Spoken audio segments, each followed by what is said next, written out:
Ladies and gentlemen, on behalf of my colleagues at ICG, I would like to extend a very warm welcome to all of you here today. I'd particularly like to welcome all our customers who are with us here. This is a very proud occasion for all of us in Irish Ferries, not just because of the introduction of this fine ship, but because it is another very significant step along the way for us in what has been a very interesting, sometimes challenging, but never a dull journey. In addition to the WB Yeats, we have committed to building another cruise ferry, which will be the largest ferry in the world, specifically for our Dublin Holyhead route.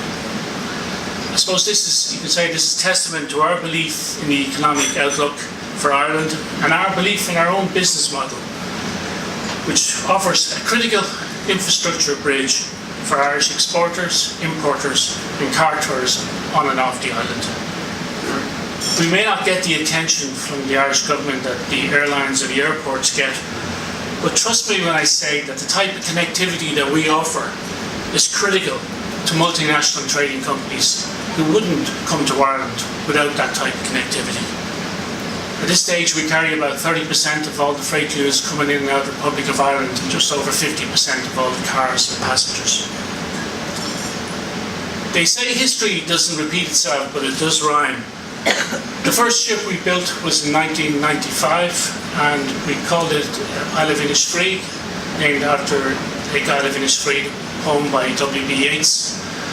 It's somewhat appropriate that the ship today is called WB Yeats, and given the scale of the ship, I think that's very appropriate. There's another connection between the two ships. In 1995, my wife Claudia launched the Isle of Innisfree, and 23 years later, last January, my eldest daughter Ricky launched the WB Yeats.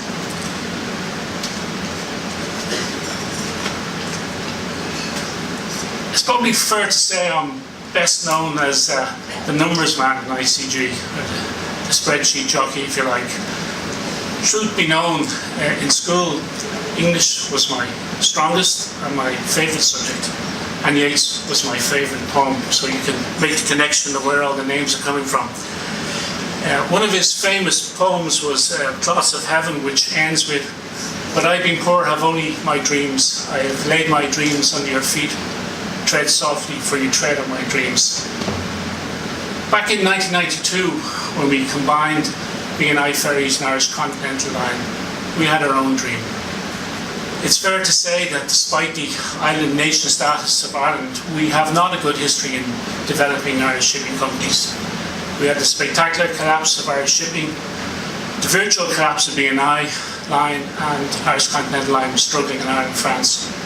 When we put B&I and ICL together to form Irish Ferries, we were determined to build a substantial, successful Irish company that not only would be the market leader on the Irish Sea, but a company that would punch above its weight in the international marketplace.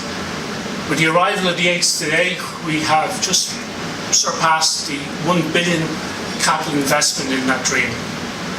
And I saw, looking around the room earlier, a few people that were here in 1992, and I'd like to say to them and everyone else in the room that we are as determined, as passionate about continuing to live that dream today as we were back in 1992. I would like to hand over to Andy Sheen now, who's Managing Director of Irish Ferries, who, with a small team of people, led the project that delivered this ship, and we're eternally grateful for the effort that they all made. Thank you.